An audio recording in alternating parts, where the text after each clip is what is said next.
1570 AM and W298BX 107.5 FM, Winterville, North Carolina. WNOS 1450 AM and W272EK 102.3 FM, licensed to New Bern, North Carolina.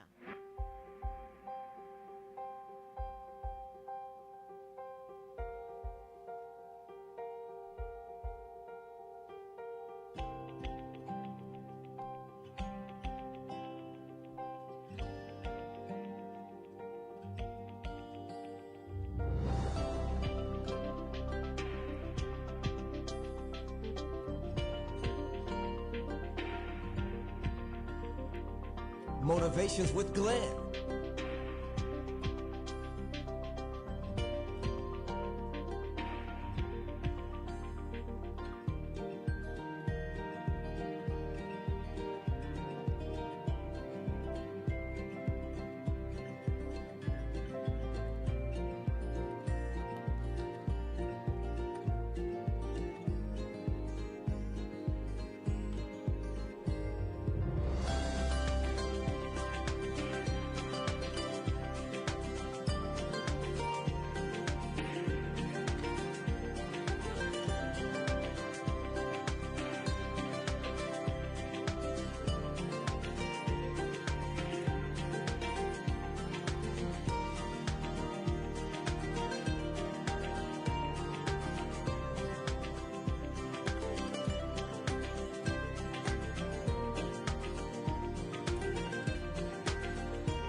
Good day, everyone. Thank you for tuning into Awesome Radio, 107.5 FM, 1570 AM, WECU, Winterville, Greenville, North Carolina.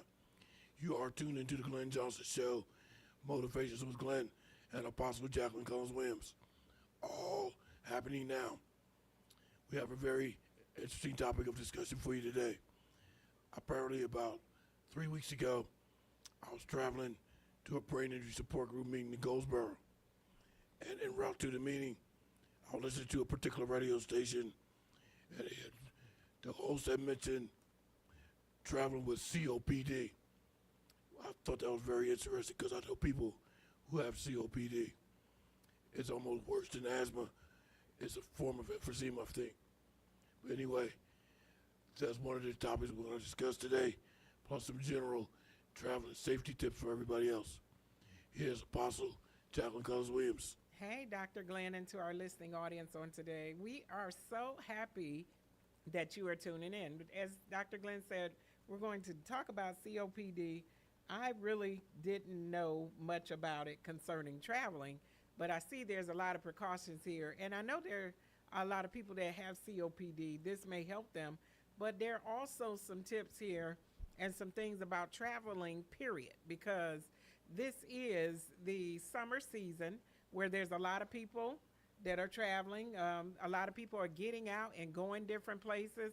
You know, if you're not, you should be. You should be making a little trip during the summer or something. But it's the favorite time, especially because kids are out of school, you know, for especially with that age group, those that are still rearing children and taking care of kids. You know, they could just go and stay, and there's no problem with attendance at school. But it's something different when you got to have them miss a lot of days. You can stay as long as you want and do what you need to do right now without having the child miss any school. So, you know, it's a very popular time. Those that are in college, those college students that are in school, they're out for the summer. And so this is a time of freedom and a time where there's a lot of people traveling. So we will give some safety traveling tips, and some of the things that we'll give for COPD, they will definitely fit across the board for any type of medical condition. COPD is not exclusively one medical condition that you have. There are many medical conditions that you have to plan for if you're flying and certain things. There's a lot. I mean, when I looked it up, Dr. Glenn, it was a whole big list of things. So it's not just COPD. So we don't want to make it like that's the only thing, because there's some other conditions that you definitely have to make arrangements for, you have to look out for, you have to do extensive planning for. outside of COPD. Absolutely. And you mentioned children, school is out. There's a lot of people traveling because of that. And I was going to mention that when we got to it. General travel for our general people. You know, school's out, a lot more people are traveling, and there's going to be a lot more people traveling during November and December for Thanksgiving and Christmas time. But I was reading through one of the documents. It said, know before you go. I didn't read the whole thing, but I was assuming that they're talking about know before you go, know what's required in the country or place that you're going to visit. There might be some things that's required of you that that's probably required in the United States, but not required in that location or locale. There might be some laws that's you have to obey in the United States that you don't have to obey in that particular country, or vice versa. There might be some very strict laws in the country you're going to visit, whereas in the United States, it's not that serious. So that's why you have to know before you go. That's definitely true, Dr. Glenn. You know, some of these countries will put you out. You let something expire, they're not going to play with you and give you no grace period. You got to go. Or you get locked up on the spot. Well, no, they're coming to get you. They're not playing with you. They're Some going to escort you out, ready or not. Some countries, if you violate the law, court will be held right then and there, right where you're standing. That's definitely some, especially in, you know, Africa and different places. I know that specifically, that sometimes the people that are the chiefs over those villages, they have charge over it, and they can execute you. They can find you guilty. I mean, there are things that can happen over there that will make your hair stand on end. I mean, they can sentence you right there and I mean, being a thief, just stealing and being caught stealing can have a harsh punishment where one hand could be cut off. You could be killed for stealing. You could be burned alive. Yeah, or they can chop off your feet. There's a lot of different things that can happen. So you don't go over acting like you know everything. And then, you know, certain things, like in certain of the European countries, they don't fit here. You could just walk to any plug. Plugs are pretty standard in the United States. But when you go to the European countries, you're going to have an adapter to use their plug in the wall that converts, you know, our energy, you know, amps and different things. Their wattages are different here than it is in those other countries. You have to have an adapter to plug it in. Absolutely. I want to mention two things before we mention further. So I want to go back to COPD for a second and traveling with the oxygen tank. I want to dispel a rumor. Oxygen does not explode. So if you have an oxygen tank, you have the one that you carry on your shoulder or the one that it's on two wheels. You carry in a cart. Oxygen itself doesn't explode. What occurs is what's ever burning, the oxygen just makes it burn faster. That's the sign. Yeah, it has to have a spark. Now, I'm laughing, Dr. Glenn, because it's absolutely funny that you started talking about the oxygen, because this week I had some experiences with the portable oxygen tank. Yeah. And somebody knocked it over, and I said to him, don't kill us in here, because I'm scared. I don't know. Maybe we've seen it on movies or something that makes us think that the oxygen tank could explode, but it has to have a spark. Yeah, it doesn't. But even if it had a spark, it won't explode. It'll just make that spark burn faster. That's what oxygen does. See, there's three elements of a fire: heat, fuel, and oxygen. So the oxygen just makes it burn faster. It won't explode. Well, Dr. Glenn, I don't think anything can stop me from being scared of that tank. Well, I'm afraid. And then when I hear the sound of it coming out, I'm thinking there's going to be a fire shooting out of the tank. Yeah, but what happened is, so once it was tipped over, if the valve had broken, it came loose, all the oxygen was expelled out of it faster than normal. So oxygen does not explode. It just makes whatever burn faster. That's why you see firefighters breaking the windows and all kinds of stuff out. Structure fires. Why? Well, I guess they're trying to get the air out. Yeah, they're trying to get the air out. Trying to suffocate the fire. Then we did was a thing called a halogen extinguisher, fire extinguisher. Halogen. Because halogen remove all the oxygen from the air. But they discontinued it because people using halogen extinguishers, but they didn't realize now they had to get out of the room as quick as possible because there was no oxygen left. The halogen took all the oxygen out of the room. So now you got to get out of the room.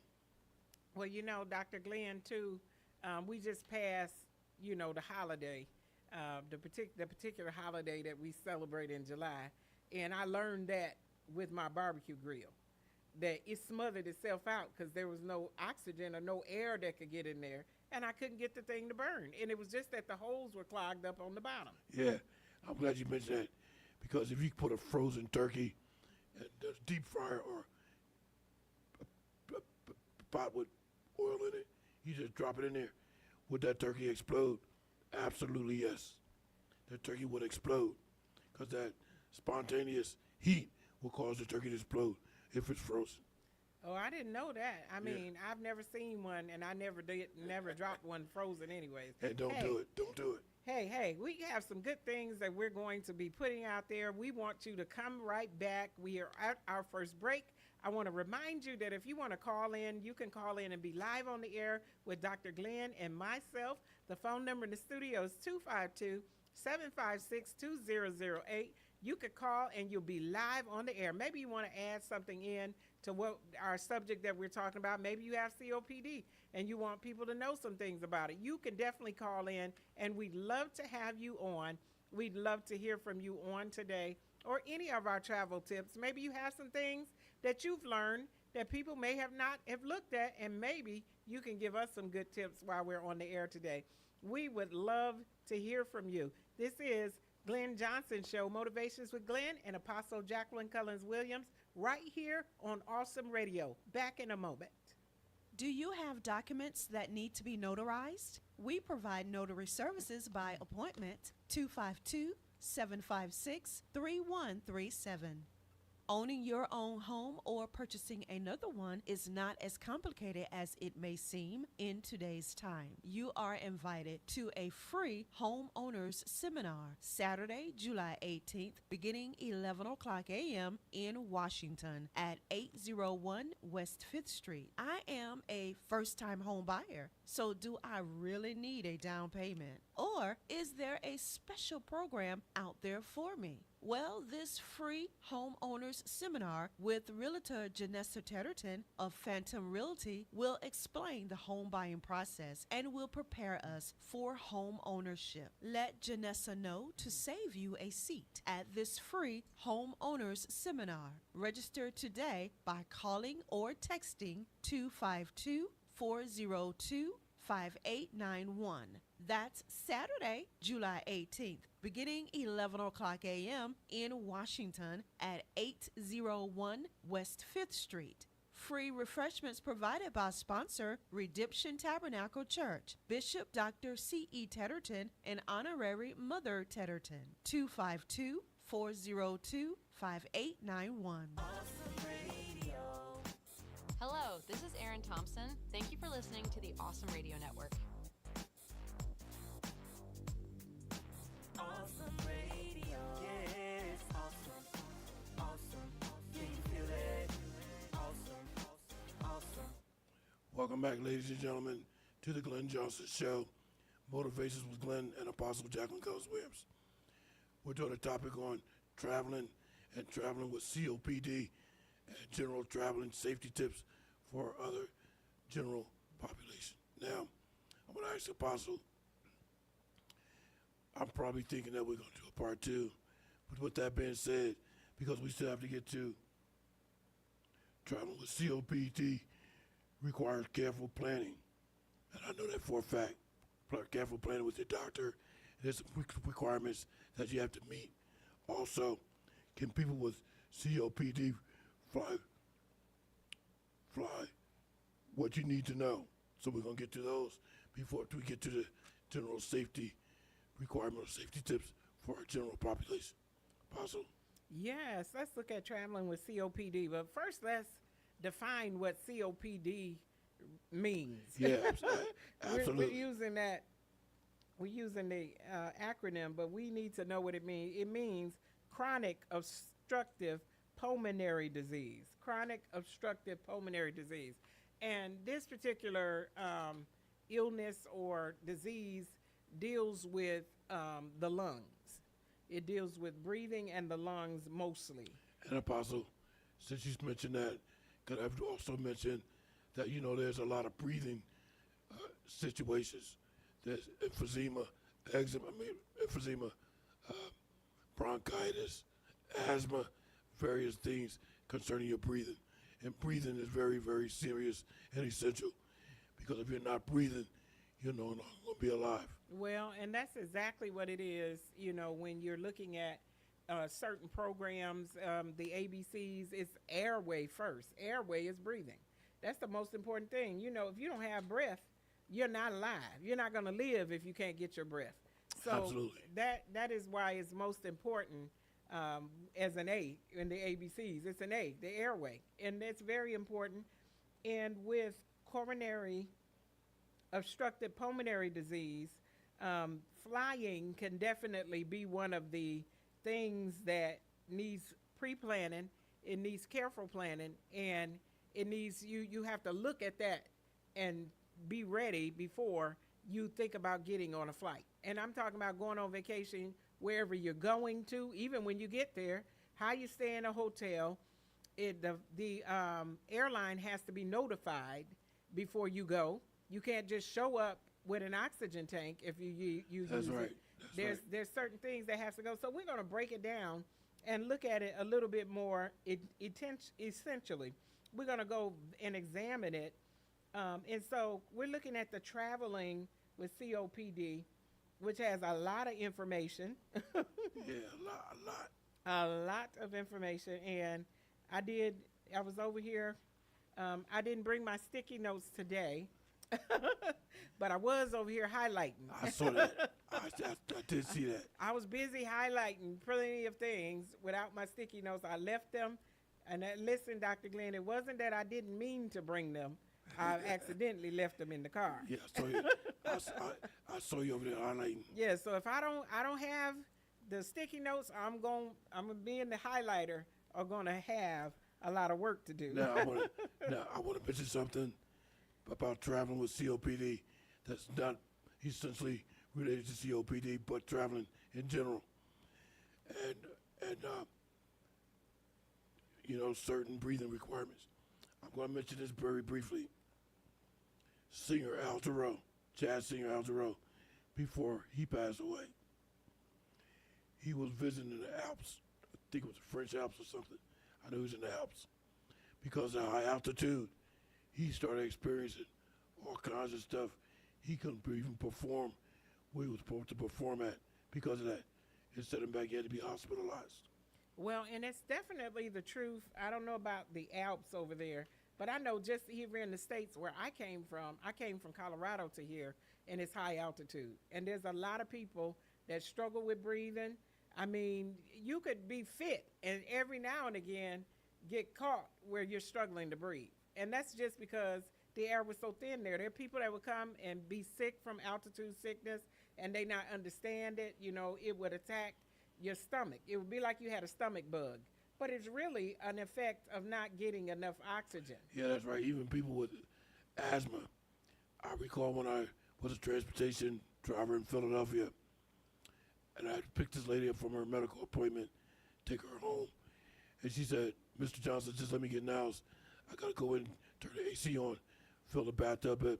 And she actually sat in the bathtub because of cold water and been in the cold air. She could breathe much better. That's how serious her asthma was. Yeah, so if they, like you said, asthma, or even, like I said, healthy adults, you talked about him not being able to breathe. You got to be able to sing and catch a breath while you're singing, or else you're not going to be able to do it. Yeah, and that's why he couldn't perform once he reached his destination, because he experienced high altitude that had him hospitalized. Well, and Dr. Glenn, I'm just say this too. There's some places that have high altitudes like that, and they have oxygen bars, where you can go and pay for a certain amount of oxygen and put the thing on and just, just like you having a soda. You could get some oxygen and pay for some oxygen to get your oxygen level up. Yeah, that's right. And don't get altitude confused with attitude. Well, a bad attitude is not very high. A bad attitude is very, very low. So let's look here. And let's look. It said, before you leave, schedule a checkup to ensure your vaccinations are current, to discuss your fitness to travel. You need to make sure that you are fit to travel. If you need supplemental oxygen in the pressurized cabin, and we're going to go a little bit in depth about that just a little further, or on another page where it goes a little bit more in depth about having COPD and being in the pressurized cabin, because it is definitely an issue when you are in a pressurized cabin in the airplane. Now, we also have some other areas of the document that talked about being on the train and also the bus. Yeah. But it's not as extensive, or the precautions is not as much as it is for flying on the airplane. That's absolutely true. So, well, you got 2 minutes to explore part of it, or we'll come back after the break. Yes, it says flying safety. Commercial cabins are pressurized to the equivalent of 8,000 foot elevation, which can lower your blood oxygen levels. Airlines generally do not supply in-flight oxygen. So listen, you know, we think, and we've seen many movies. Now, I've never been on a plane where the oxygen mask fell down from the ceiling. I've never been on one. Yeah, because that's I don't know if you have. No, that's only in emergencies. Yeah, well, or I think sometime, well, I don't know. I've only seen it on the movies. You know, some things I can only relate to, and the movies may not be reality. No, it may not be reality. So I've never been on a plane where the cabin is being depressurized or anything, and the oxygen mask, but I've always seen it, you know, and watched the presentation. I need to know how to use it. It says put it on the child first and then put it on you. No, I'm getting it first. The child is healthier and they can hold their breath longer. But I'll tell you one important thing about all that. When we come back from the break, because we got 1 minute, 30 seconds before the break. Yes, we're going to come back. Hey, we want you to call in today. And I'm sorry if I'm laughing at it, but I always said that, Dr. Glenn, when they said put it on the, you know, the other person first and then put it on yourself. No, I'm getting mine first. The child can breathe. They got stronger lungs. So, but anyhow, we will definitely look at that and look at what more in depth when we come back from the break of what the issues are with the cabin pressure and being up, and how you also need to plan ahead for your oxygen to be able to take it with you. It's a very interesting subject for this particular thing, or anybody that uses oxygen, whether it's COPD or whatever else, or any other thing that you may need an inhaler for. There's some information you may need to know about that. So, hey, we want to ask you to come on back. We're going out for this next break here, and we want to hear from you. Keep it locked right there. Don't you dare turn the dial. We'll be right back. This is the Glenn Johnson Show, Motivations with Glenn and Apostle Jacqueline Cullins Williams. And you are listening to us right here on Awesome Radio. We want you to hang in there. Don't go anywhere. I promise you we'll be right back in a moment. Hang in there. We want to see you. We'll be right back.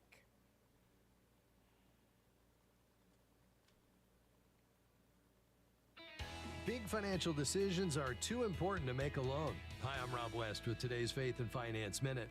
Proverbs 12:15 says, "The way of a fool is right in his own eyes, but a wise man listens to advice." That's a much-needed reminder when we're making decisions about a home, career, retirement, debt, or helping family. Scripture shows the danger of ignoring counsel. In 1 Kings 12, Rehoboam rejected the wisdom of older advisors and listened instead to voices that echoed his pride. The result was disastrous. 10 tribes broke away and the kingdom was divided. Wise counsel doesn't simply echo our preferences, it helps us see what we might overlook. Don't assume asking for help is a weakness. Often it's one of the strongest acts of stewardship you can make. We can help you learn to manage your money according to biblical principles when you download the free FaithFi app. You'll find it on our website at faithfi.com. I am Miss Mary Cox. I'm Keller Dixon's mother from Awesome Radio. Awesome Radio. Yes, awesome. Awesome. Can you feel Welcome back, ladies and gentlemen, to the Glenn Johnson Show. Motivations with Glenn and Apostle Jacqueline Cullins Williams. All happening right now. Now, I want to share something with Apostle because we're down to our final 30 minutes. So when Apostle mentioned she's going to put on the oxygen mask prior to putting it on the child. Apostle, I want to just share this with you. The reason why they say put it on the child first is because that old saying, women and children first. The child first because the child have longer to live than you. You on your way out. That child gonna be here for a while. That child gonna be here for a while. So put it on the child first. Well, Dr. Glenn, this is the way I see it. That if I'm out because I didn't put the oxygen on, who's gonna help the child? They're gonna leave the child behind, and I'm the child's first defense. So I need to put it on first, and then I'll get the child. No, not you on your way out. But it's an expectation that the child is gonna be around longer than you are. Not only that, the reason why I say women and children first is because women have to continue the continuity of life to bring life in the world. Right. So we understand that being first, but I am the woman. Yeah. The woman and children first. So woman gets it first, and then child gets it next. All right. Argument solved. Now, I want to change something else about your aircraft. Now, there's a particular career or job that you don't want the person to be stressed or aggravated. Who that person is, an airline pilot. The last thing you want to be is your pilot to be stressed. Yes, well, that's true. And a lot of times we don't even see them, you know. Sometimes they come out and we'll see them going in or going. Most of the time we see them is while we're passing going out. They may be there present so you could see them going out. But going in, I think they're waiting there for some tips. Yeah, well, before I give it back to you. Now, if an airplane crashed, the only thing they recover is the black box. So I was thinking, make the plane out of the same stuff as the black box. but they can't do that. The plane It'd would be too heavy. Yeah, it would be too heavy to fly. So you would have to drive it. I'm going to jump over to this document here, and it gives a good analogy of what's happening in the cabin, the impact of reduced cabin oxygen. It is this one right here. And Okay. yeah, so I want to talk about that because this one goes into depth. It goes into a lot more safety tips and different things to prepare, but this particular one talks about the impact of reduced cabin oxygen. So it talks about here that commercial aircraft cabins are pressurized but do not replicate sea level conditions. So it's not exactly when you're in the plane like it is when you're at sea level. Yeah. It says the cabin pressure is maintained at an equivalent altitude between 6,000 and 8,000 feet above sea level. This stimulated altitude decreases the partial pressure of oxygen in the cabin air. So it's the pressure that's there. Although the concentration of oxygen remains the same, the reduced pressure means the body takes in less. Yeah. So you breathe less when you're up there on flight. Maybe that's why sometimes, people go to sleep because they're not getting as much oxygen. You don't take in as much while you're up in the air. But let me ask you a question. So when you're at high altitude and your ears pop, are you getting way more oxygen? Now your ears pop because the elevation has changed, which causes your ear to pop. Right, so that's where we're talking about where it said up to 6,000 to 8,000 feet, that it maintains it. But when you start going up higher, that's why you get the ears that are popping, because you're shifting to a different altitude and the pressure is different. Yeah. The pressure on your ears is different. The air pressure in there is different. I mean, it can happen in a car. I've been in a car and had ears pop because we went up or down or something on the road. Something was up at a higher elevation, or we dropped down to a lower elevation, and the pressure in the car, caused our ears to pop. And that's why children fall asleep when they're in the car, particularly ones in the car seat, because of centrifugal force, the force of gravity. I can't think of the word to say, but kind of like impacting itself. That's centrifugal force. Usually a child will fall right to sleep. It says here, for healthy people, the body manages this change by increasing the rate and depth of breathing. That's in healthy people. However, for individuals with COPD, impaired gas exchange means this reduction in available oxygen can cause hypoxemia. A lower blood oxygen saturation. This drop can exacerbate existing COPD symptoms, leading to severe breathlessness, fatigue, and complications during the flight. Patients with a baseline oxygen saturation below 92% at sea level should use supplemental oxygen during the air travel to counter this effect. And Apostle, can I mention something before we move on? It's almost like a diver diving underwater. Have to be cautious of the pressure because it will affect your blood level. Same thing if you're in a hyperbaric chamber for oxygen treatment, because a lot of people with brain injury are now going through hyperbaric treatment, oxygen treatment. But like one person put it, she didn't hear her ears pop, so it caused her concern because she kind of claustrophobic. Once she didn't hear her ears pop, she has to be taken out of that hyperbaric chamber immediately. Now, when they put her in there, she's sitting upright and rather than laying down. I've seen those things, and Yeah. I've wondered about it. I remember, I shouldn't mention this on the air, and it's just way off random, that they said that Michael Jackson used to sleep in the hyperbaric chamber. Yeah, He said that's not the truth. It wasn't the truth. I'm saying it on the air right now that Michael said that was a lie. But I remember them seeing that, and that was the first time I'd ever seen the hyperbaric chamber because they were mentioning, this celebrity concerning that. But I do know one thing, that drug that they gave him that had to be administered was the propofol. Now, why oxygen is required. You cannot be administered propofol without being on oxygen. And let me tell you my experience. When I had to be put to sleep with propofol for one of my procedures, when they put the propofol in my left arm wrist, that thing burned so bad. I thought my hand was 3,000 degrees. That's the sensation of the propofol being injected. Yeah, and you said it's not, well, it was, I think it's supposed to be something that's used for somebody having surgery. Yeah. That's being put to sleep for that particular type of thing. That's exactly what it is. And then that's why they're supposed to be on oxygen. Yeah. But to think that somebody was given that type of, administering that type of drug to somebody that wasn't having surgery. Yeah, wasn't having surgery.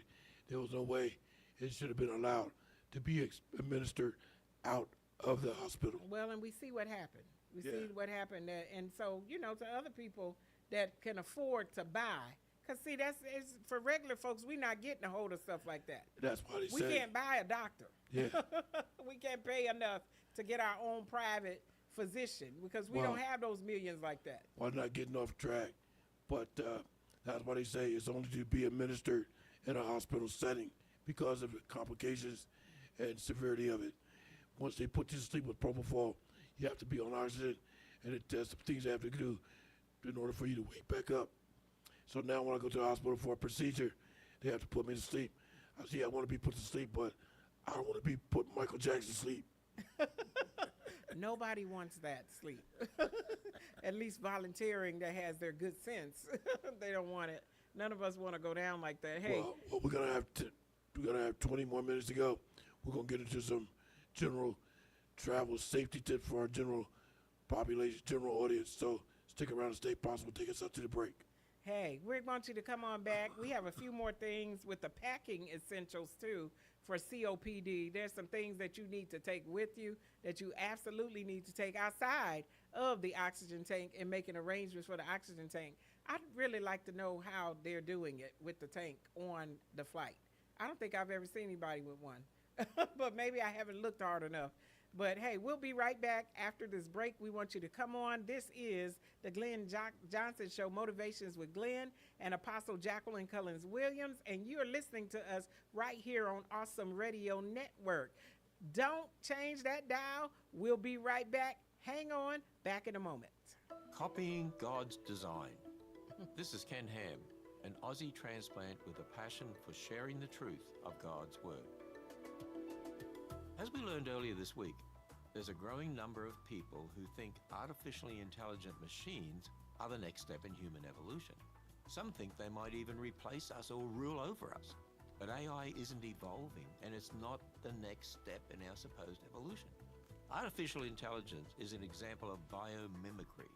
This is when humans copy God's superior designs in their technology. Now, by studying and trying to copy the way our brains learn and programming machines to learn the same way, we're simply copying God's amazing design. Life did not evolve, and it's not evolving now. Discover more about science and the Bible at AnswersRadio.com or by visiting the Creation Museum. Go to AnswersRadio.com. Welcome back, ladies and gentlemen, to the Glenn Johnson Show, Motivation with Glenn and Apostle Jacqueline Cullins Williams. We are down to our final 20 minutes, so now we'd like to focus on general travel safety tips for regular individuals who's traveling. There's some good things you need to know. And Apostle, let me say off the bat, when it comes to this part of the travel safety tips, there's information that's supplied by various sources, some of which I don't have with me today, which is why I said we'll probably do a part 2 next week. Because there's the FBI, there's Homeland Security, there's the U.S. embassies here and abroad, so on and so forth. It contains a lot of information. But we'll begin with what we have today. Apostle. Yes, so we're going to look at safety trips, it said, for business travelers. This one is specific for business travelers. We have international travelers, and we have safe travel tips for older adults. Well, that includes me. For older adults. And vacation safety tips. Yeah, that includes me too. Vacation safety tips or travel tips. And it says, stay safe on board. And this is talking about the bus. Now, Dr. Glenn, I know that the buses still run, and there's a lot of people that ride the bus, but the bus is not one of my favorite places. If I can avoid the bus, I'm avoid the bus. You know, I've just seen, and this is not a knock against any, and I'm definitely keeping companies' names hidden with this. Yeah, definitely. But I've seen some very, very rude and things happening on the bus. I took the bus one time in the last 20 years, and I said I'd never go again.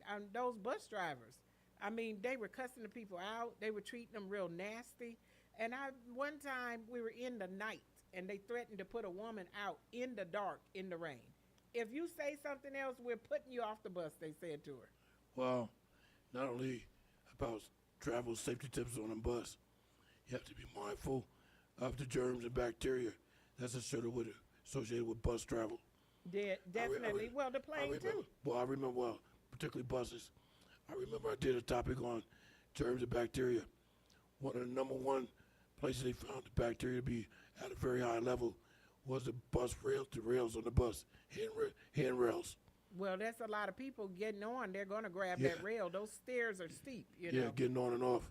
There's a lot of germs and bacteria on the handrails. Another one was a credit card swiper. When you put your credit card in that machine, you don't know how many people touch that machine full of bacteria.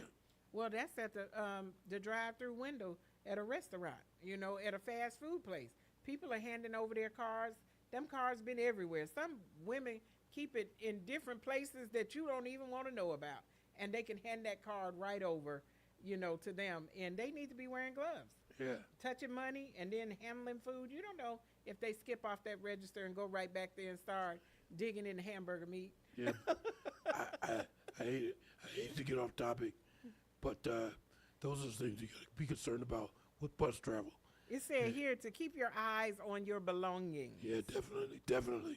Pickpockets and thieves are often at work in crowded places. So leave your valuables at home in the hotel safe. So that is not necessarily for business travel. That's for anybody. You know, some of the places, and I know this for some things that I've seen recently in social media or on social media. If you're going to some of these countries where things are a lot more inexpensive to buy and you're staying in the penthouse, I mean, you could be a target just because you stayed in the penthouse. That's right. That's right. Maybe you don't. Maybe you're not rich, but maybe you have enough money to pay for that at that time. And there you are, being targeted or followed back to your place because somebody in the place has told somebody else that, you know, there you are in the penthouse. You're staying in that place. It costs a lot less than those countries, so maybe you can afford to stay in the more upscale places there. But you're considered to be one that has money. So people could target you just by where you stay. And people do associate with where you stay with criminal activity. Blend in. Remove your conference badge when you are outside the event to avoid looking like a tourist. Don't ever wear expensive jewelry or other accessories. Blend in. You know, Dr. Glenn, I said in some of these countries, especially where, you know, there's a lot of black people, I could blend in. I just tie that hair up and I'll not say anything, then they may not know, you know, who we are if we're dressing like them. You know what I mean? If we're wearing the same native clothes, they may not be able to tell that we're American unless we talk. Until you say something. Until we say something. Just stand quiet and act mute, you know, smiling and nodding, you know, and getting right out of trouble. So it said travel in groups, explore the city with colleagues or pals, ideally with crews of 3 or more instead of venturing out alone. You're asking for trouble by going out alone, especially, and I think on one of our shows recently in the past, we talked about, you know, going out and getting inebriated while you're out in a foreign place by yourself. You're going to be one that may be targeted. Yeah, but now, like you said, that one that was for business travel, you can use some of those tips. Even if you're traveling non-business, you can use some of those travel tips for when you're traveling. It said, embrace the daylight, avoid going out alone after dark, and walk on well-illuminated main streets. When darkness falls, take advantage of public transportation and ride services, cabs, Ubers, or Lyfts. It said, be prepared in case of an emergency. In case you get lost, keep the address and phone number of where you're staying in your phone, along with a photo of your passport. Yeah. Now, Apostle, we got 3 minutes before the next segment, which is the last segment. And I would like to focus on safe travel tips for older adults.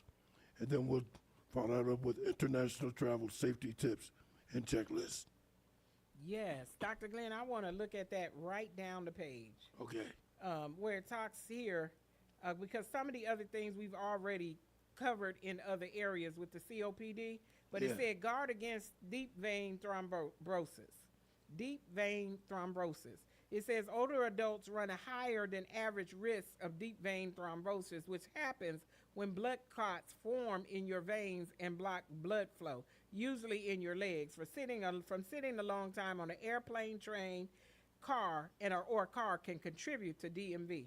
And I remember before they said to flex your foot, and that'll help move your calf muscle, which may help to avoid blood clots forming in the legs. And you know what? I've heard that before, and where I heard it was before I got discharged from the medical center. After a total of 3 years, they explained to me about the blood clots because I have a permanent implanted vena cava filter for blood clots in my body. Plus, I was on blood thinner for so long. Finally, I went to an appointment one day, and they had to take me off of it. I had been on it for so long. Oh, yeah. It says also to help, it said you could wear compression socks. You know, those socks that give you pressure? I have that too. Oh, yeah. Those compression socks are one thing that help. And it also says taking frequent breaks or walks or exercise your legs during the long ride can protect you from developing deep vein thrombosis.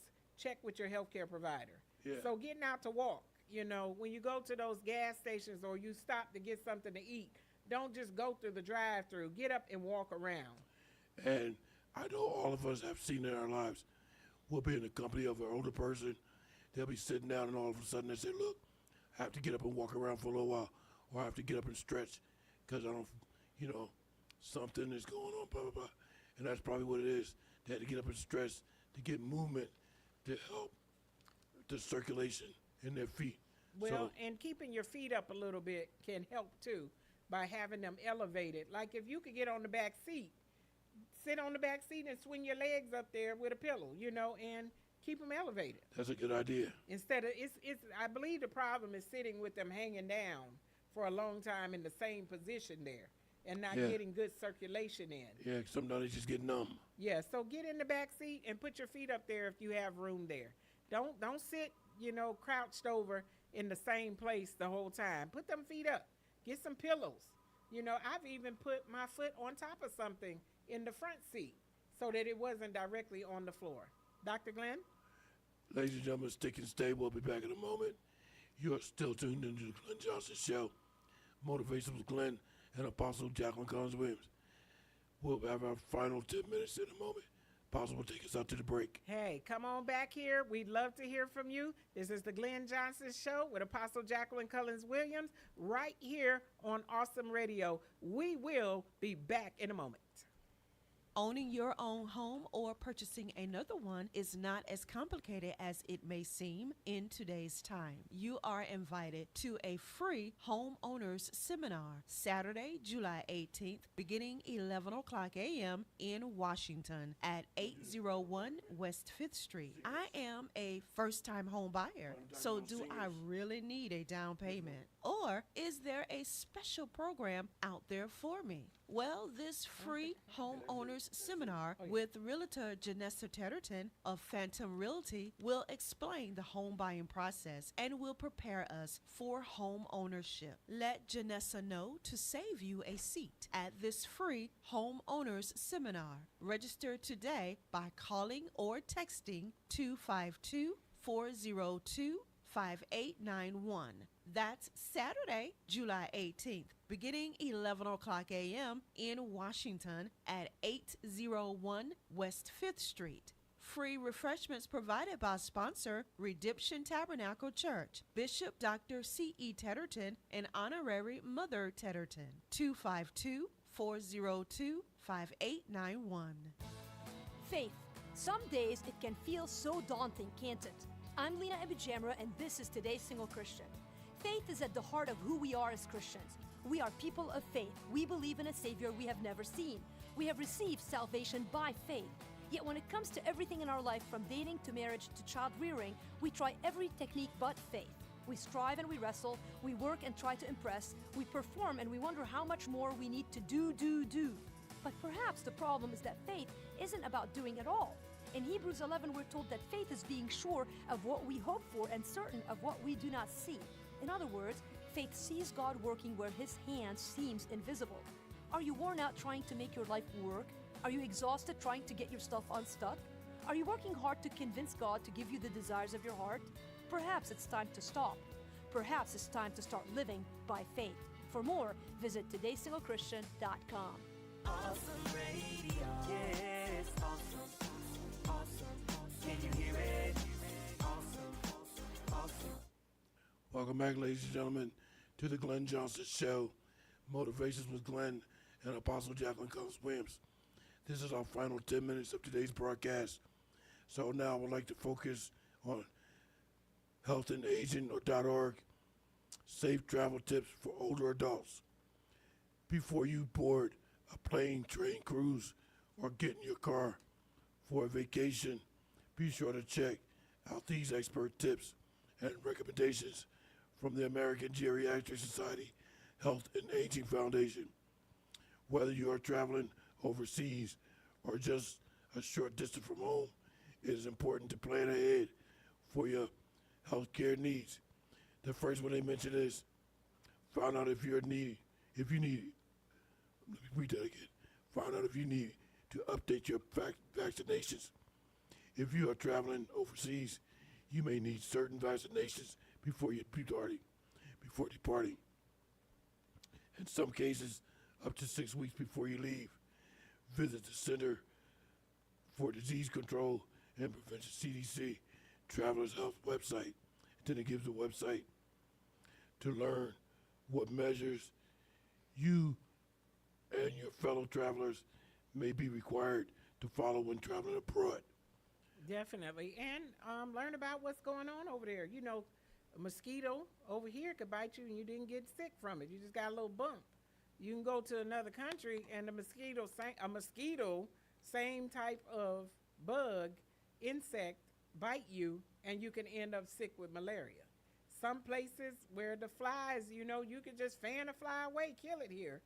And then in some other countries, the fly bites you, there's now a larvae that's been deposited under your skin or something that is, you know, parasitic that is added to your body by just being bitten by a fly. That is so true. So, you know, make sure that you know about where you're going. I remember, Dr. Glenn, I'm going to tell this real quick, that we went to Belize. And when we went to Belize, the travel agent told us about everything, but she didn't mention those mosquitoes. And we was way out somewhere, and it seemed like the mosquitoes looked at us and saw a buffet. Those mosquitoes, we were fighting those mosquitoes like crazy. I mean, they were biting us like, it was a swarm. They were tearing us up. I gotta tell you this story. even if you're still in the States, like for instance, when I was with my National Guard unit in New Jersey, my cousin was with me. So we had to go to Fort Drum, New York for training while we were in the field at Fort Drum, New York, because he was a ladies' man. He was a male model.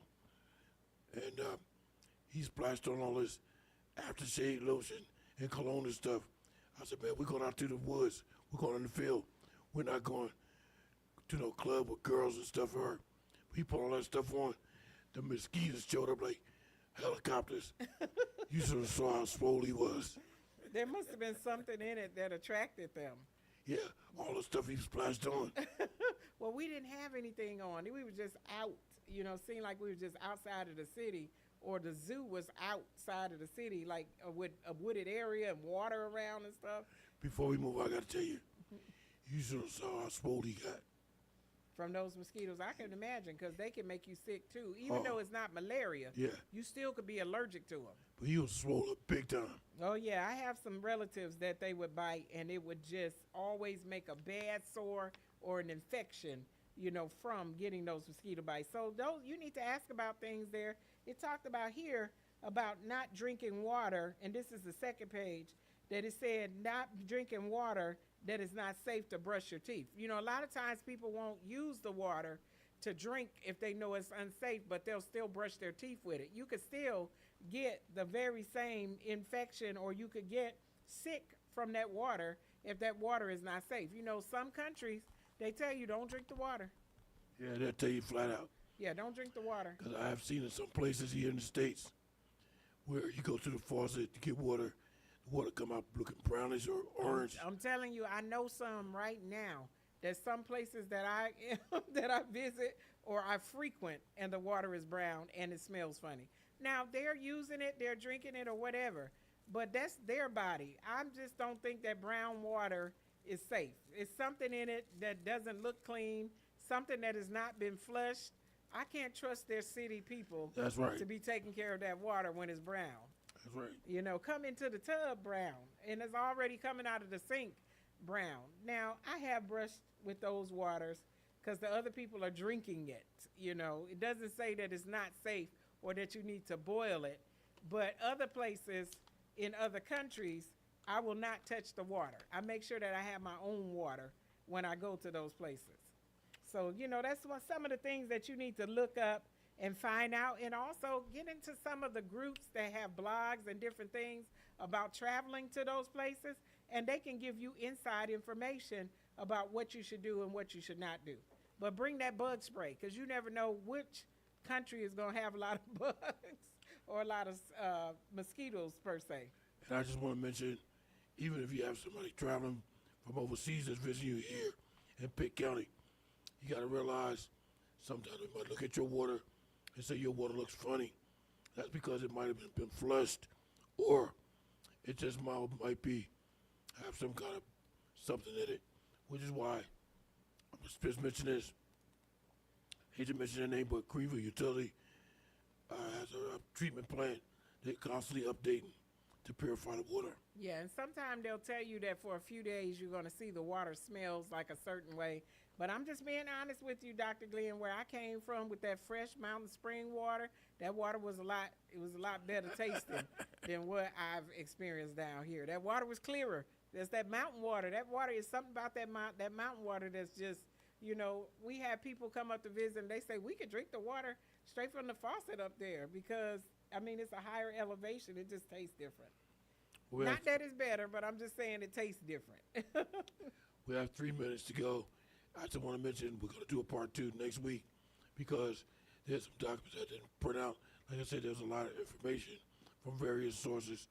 So what we don't have today, we'll come back next week and do a part 2. One of the things it said here is to carry your medications on the plane. Oh, yeah, definitely. Do not put it in your bag. If you get sick and you need something, you're going to have it there on the plane and not when it's already packed in your luggage. Yeah, especially your insulin. And keep it in its original bottles, you know, because sometimes you think, I'm going on the plane, I'm just going to take one of each thing. People need to know what you're taking.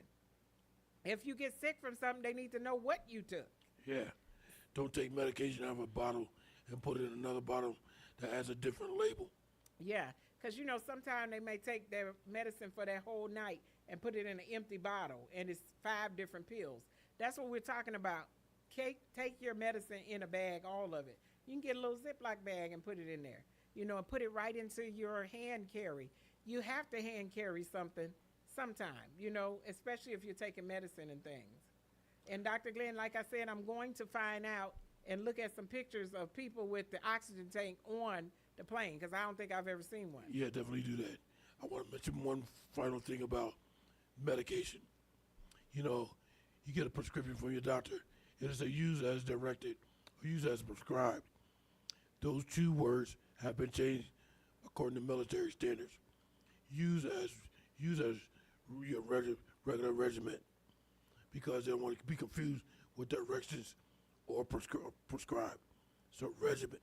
Yeah. So also if somebody's sick and they're coughing and stuff, you can request to get up and move. Now, it might seem rude, but it's okay to side-eye somebody if you think they're sick and you feel like you need to protect yourself. Maybe bring a mask, too, that if you're going to need, especially with COPD, when you're susceptible to easily getting infections. And not only that, if you see somebody board the aircraft, sit in a row, sit in one seat, then all of a sudden get up, move to the back row to another seat, you have to be skeptical about that. Well, if they're sick, I'm okay with them going. No, especially if they start praying. I don't know. Hey, we're down to our last few seconds here, and we want to thank you so much for tuning in. We know we've had a few laughs, and there's been some funny moments here. Come on back next week so you can hang out with me and Dr. Glenn, and you can hear a part 2 of these travel tips with COPD and general travel. We have some more interesting things for you to listen to and see on next week. Dr. Glenn? I want to thank everybody for tuning in. May the Lord take a liking to you and continue to bless you with all his heart and might and effort. So long, we'll see you next week for part 2. Thank you for tuning into Awesome Radio, to the Glenn Johnson Show. Motivations with Glenn at Apostle Jacqueline Williams, 107.5 FM. Awesome Radio. Yeah, it's awesome. Awesome. Can you hear it?